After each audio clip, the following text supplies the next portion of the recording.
Apakah presiden kita ditipu? Kalian pasti merasa kalau Presiden Indonesia Bapak Prabowo selalu melontarkan pernyataan yang berbanding terbalik dengan keadaan di lapangan. Contohnya seperti kondisi bencana alam di Sumatera yang hanya dianggap bencana biasa yang bisa ditangani sendiri oleh negara. Tapi nyatanya banyak sekali masyarakat yang belum mendapatkan bantuan secara nyata. Atau saat Pak Prabowo ini berkata kalau kelapa sawit juga fungsinya sama seperti pohon-pohon di hutan yang bisa menyerap karbon dioksida. Padahal fungsi hutan bukan hanya sekedar menyerap karbon dioksida dan mengubah menjadi oksigen saja. Dan bahkan Pak Prabowo mengatakan kalau banyak pihak yang sengaja membuat berita jelek tentang penanganan bencana alam di Sumatera. Padahal memang kenyataannya di lapangan seperti itu. Berbeda dengan Presiden Amerika yang selalu aktif di sosial media seperti Twitter. Gua curiga Pak Prabowo ini hanya mendapatkan informasi dari bawahannya saja. Karena apa yang diberitakan orang-orang di media sosial tidak sesuai dengan apa yang Pak Prabowo dengar. Dan gua khawatir bawahan Pak Prabowo ini bukan orang yang jujur. Demi menjilat jabatan, mereka mengatakan hal yang baik saja, tanpa memberitakan buruknya pelayanan publik. Seperti Bahlil bin Bahlul alias Goblin Tambang yang berbohong soal listrik di Aceh. Aduh, capek! Ini gua masih mau bahas soal MBG yang mau diantar pada hari libur sekolah ya. Kepala bagian ini bener-bener nggak punya empati dan nggak ada otak kalau gue lihat. Daripada lo antar makanan buat siswa dari libur, mending lo stop itu MBG selama liburan 2 minggu. Lalu anggarannya lo alihkan sebagai bantuan kemanusiaan di Aceh, Sumut, dan Sumbar. Paham lo? Beginilah nih kalau Kepala Badan Gizi Nasional diisi sama lulusan ahli serangga. Jadi cara pikirnya kayak serangga, doyannya mengisap duit rakyat. Ini nggak ada yang mau periksa BGN apa? Hah? Jelas-jelas anak sekolah libur 2 minggu.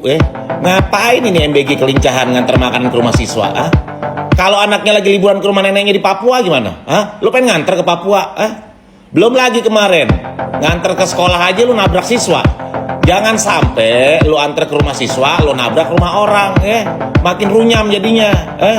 Ini makin hari gue lihat negara ini makin gak jelas arahnya kemana. Berak lu semua. Sekolah libur, anak-anak liburan.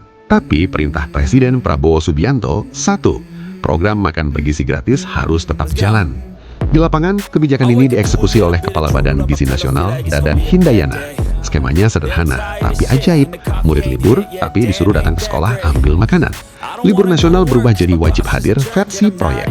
Anak harus keluar rumah, orang tua keluar ongkos demi 1 paket menu yang katanya gratis tapi ribet. Efektif? Belum tentu.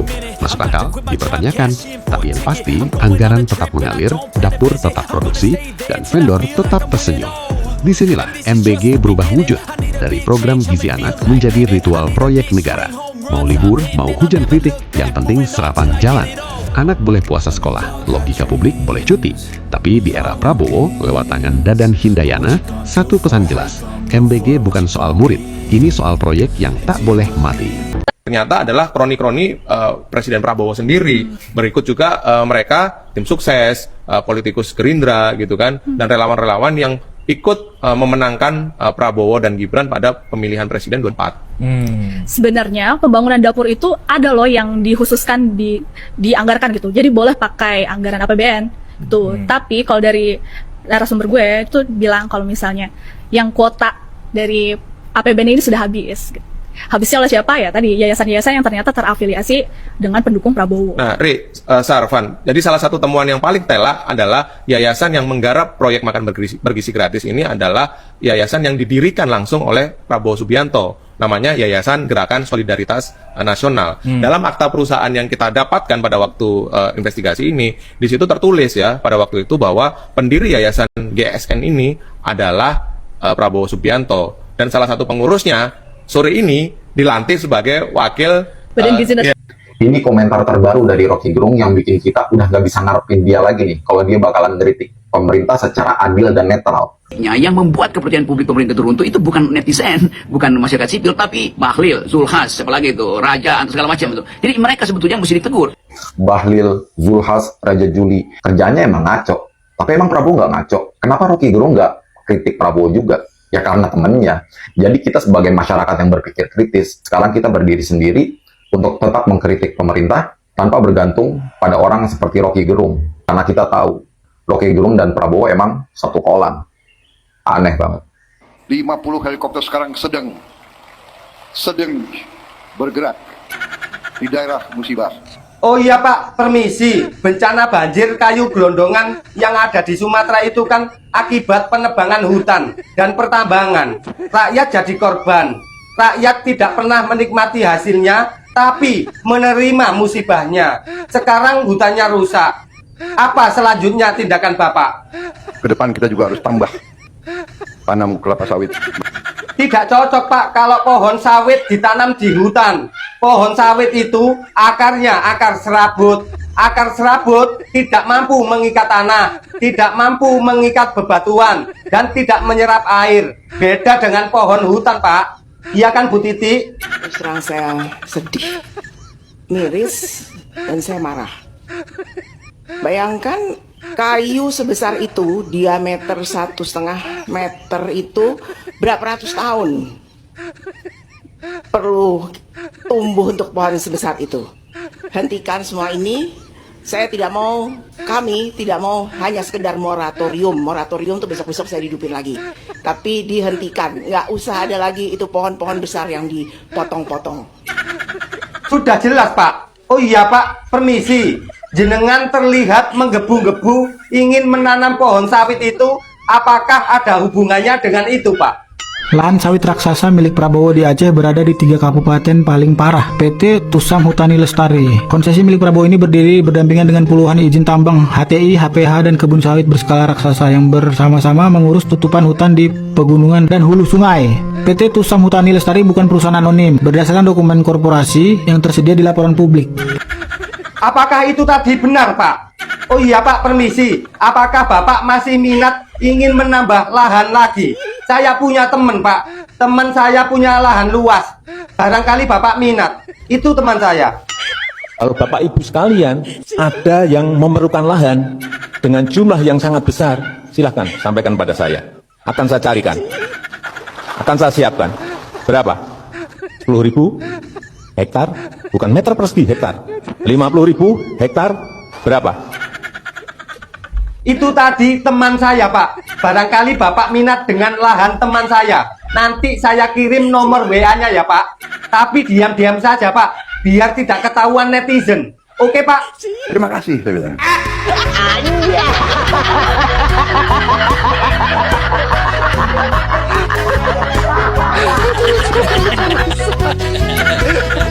Tolonglah jurnalis jangan memberitakan hal-hal yang buruk. Itu bagus betul untuk mencegah jangan sampai kepercayaan publik pada pemerintah itu hancur runtuh. Tetapi sebaliknya yang membuat kepercayaan publik pemerintah itu runtuh itu bukan netizen, bukan masyarakat sipil, tapi Bahlil, Zulhas, siapa lagi itu, Raja, atau segala macam itu. Jadi mereka sebetulnya mesti ditegur karena mereka lah yang memburukkan persepsi pemerintah kan.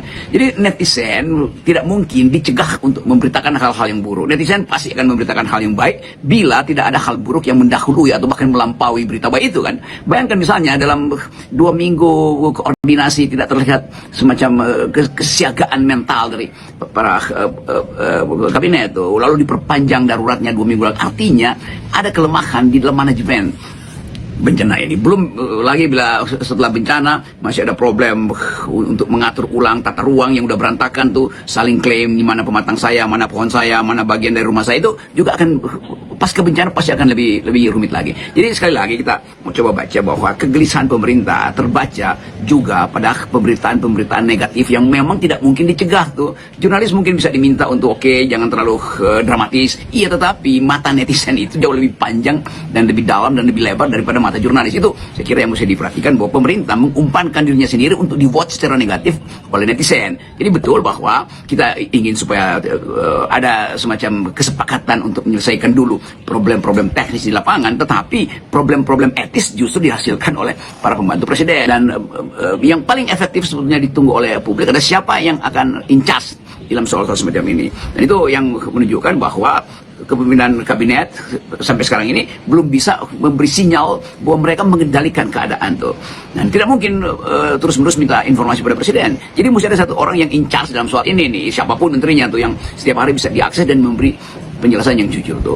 Apapun kita membutuhkan orang yang mampu untuk menerangkan secara maksimal apa yang kita butuhkan sebetulnya, apa yang bisa diharapkan dari pemerintah. Nah, semua itu belum terlihat. Jadi tetap kita masih meminta kejelasan atau sebut saja keteraturan informasi yang dihasilkan melalui diskursus yang tertata di kabinet. Katanya Prabowo punya ratusan ribu hektar lahan sawit di Sumatera. Tolong kawan-kawan dari Gekira dan Gerindra, tolong sebarkan kebenaran. Tidak benar, Pak Prabowo tidak punya 1 hektar pun lahan sawit dimanapun di Indonesia, tidak punya. Saya tahu Pak Prabowo memiliki lahan yang sangat luas di Kalimantan Timur sebesar 220.000 hektar. Juga di Aceh Tengah 120.000 hektar. Saya hanya ingin menyampaikan bahwa pembagian seperti ini tidak dilakukan masa pemerintahan saya. Pemerintahan Prabowo Subianto dan Gibran pemerintahan terburuk sepanjang sejarah Indonesia. Bahkan belum ada presiden di dunia ini seperti Bapak Prabowo Subianto. Di saat jutaan warganya mengalami musibah yang sangat besar, kehilangan tempat tinggal, kehilangan harta benda, bahkan 1.000 lebih korban jiwa meninggal dan ratusan hilang. Banyak negara yang ingin membantu. Pemerintah Prabowo Subianto menolak bantuan itu alasan masih mampu. Kita negara kuat, kita negara yang hebat. Banyak negara-negara luar menggunakan politik yang tidak suka kita kuat. Bapak Prabowo Subianto, hatimu terbuat dari apa? Terbuat dari apa hatimu, Bapak Prabowo Subianto? Lihat Aceh sana, lihat Tapsel sana, lihat Sumbar sana. Jangan pakai menteri-menteri yang penjilat. Bapak Prabowo, semua orang-orang di sekitarmu tidak ada yang mengobati hati rakyat, tidak ada yang menyembuhkan luka rakyat. Semua nyinyir-nyinyir, merasa korban fitnah, padahal pemerintahan Prabowo Subianto yang tidak becus kerja. Di saat Uni Emirat Arab berdonasi menyalurkan bantuan 30 ton beras, dikembalikan. Ini videonya. Ini videonya. Coba kita lihat dulu videonya ini. Wali Kota Medan kembalikan bantuan 30 ton beras untuk korban bencana dari pemerintah Uni Emirat Arab. Soal bantuan yang dari Uni Emirat Arab itu, informasinya ada yang ditarik dari masyarakat, Pak Wali. Apa? Ada ditarik dari masyarakat. Kan kita kembalikan kepada Uni Emirat Arab. Kembalikan ya Pak Wali. Alasannya apa Pak Wali? Karena memang pemerintah belum ataupun tidak menerima bantuan dari pihak asing. Jadi kita kembalikan. Kan nantinya bisa dimanfaatkan kembali. Tapi untuk Kota Medan tidak menerima dan mengembalikan. Wali Kota Medan Riko Triputra Bayuwas mengakui adanya pengembalian bantuan dari UEA. Ia sebut keputusan itu diambil setelah Pemkot Medan mengecek regulasi dan mendapat arahan dari Badan Nasional Penanggulangan Bencana serta Kementerian Pertahanan. Sebelumnya, bantuan dari pemerintah UEA itu diserahkan langsung oleh Wakil Duta Besar UEA untuk Indonesia, Syaima Al-Hebsi, di Posko Bantuan Bencana Kota Medan, Minggu 14 Desember 2000. Beras 30 ton sudah diberikan, dikembalikan. Kalau tadi rencananya akan dikirim, nggak apa-apa ditolak. Ini sudah diberikan, sudah diantarkan, ditolak. Itu sakit loh. Itu pemerintahan sangat sombong. Sok si paling oke, sok si paling hebat, sok si paling kuat. Pemerintahan yang benar-benar tidak punya rasa empati di saat rakyatnya kelaparan. Ratusan ribu orang di Aceh berharap bantuan pangan, di Tapanuli Selatan, di Sibolga, di Sumbar. Bahkan ini ada videonya kelaparan, meminta roti, tapi pemerintahnya mengembalikan 30 ton beras. Gila nggak? Pemerintah gila. Ini ada roti Bu? Ada Pak. Ya, ratusan ribu orang kelaparan. Pemerintah nolak beras 30 ton dari Emirat Arab. Tapi kenapa? Kemarin pemerintah menerima uang 50 juta dolar atau sekitar 815 miliar dari Uni Emirat Arab. Kenapa beras ditolak? Uang diterima. Katanya negara kuat. Katanya pemerintahan yang kuat, mampu. Kenapa uang diterima? Obat dari Malaysia ditolak, alasannya nilainya tak seberapa. Giliran uang dimakan, diterima. Nggak bilang-bilang juga kepada masyarakat kita mendapatkan bantuan dari Uni Emirat Arab berupa uang 815 miliar. Giliran beras, kita mampu, kita kuat. Itu rakyatmu. Open donasi, kenapa? Kenapa sampai ada rakyat open donasi? Karena pemerintah nggak becus. Nggak ada yang beres, menteri-menteri pun nggak ada yang beres satupun. Ya, aparat-aparat juga Ya, petinggi-petinggi, jenderal-jenderal ngomongnya, kalian itu gaji dari rakyat. Apapun kritikan rakyat, kalian harus jadikan itu untuk pelajaran. Salah kita di mana, kurangnya di mana. Bukan nyinyirin rakyat. Kecuali tadi rakyat menghina, ya, kepala negara atau menghina lambang negara, iya. Rakyat ini tuan kalian. Rakyat ini korban. Anggaran-anggaran kalian itu ya untuk rakyat, untuk Indonesia, bukan untuk keluarga kalian. Apapun anggarannya itu untuk rakyat. Kementerian Sosial, Kementerian Keuangan, Kementerian Pertahanan, ya, BNPB, semua kan anggaran itu untuk rakyat kan? Bukan untuk kalian olah kekenyangan kalian kan? Enggak. Kalian kerja untuk rakyat. Program itu, ya, anggaran itu disetujui untuk sudah lihat kesejahteraan videonya? rakyat. Pemerintahan Prabowo Subianto, pemerintahan geng. Katanya Prabowo punya ratusan ribu hektar lahan sawit di Sumatera. Tolong kawan-kawan dari Gekira dan Gerindra, tolong sebarkan kebenaran. Tidak benar, Pak Prabowo tidak punya 1 hektar pun lahan sawit dimanapun di Indonesia, tidak punya. Tapi Pak Evorus, ini fitnah. Tiap hari di sosial media fitnah dan fitnah terus. Ya, seolah-olah pemerintah bertanggung jawab atas bencana alam. Ya, so ini ada indikasi, ada gerakan masif untuk menjelekkan pemerintah. Siapa di belakang itu? Ya, kita sudah tahu. Yang menyebarkan fitnah di sosial media ada orang-orang yang bertanggung jawab atas korupsi di Indonesia, di bumi ini, termasuk mafia minyak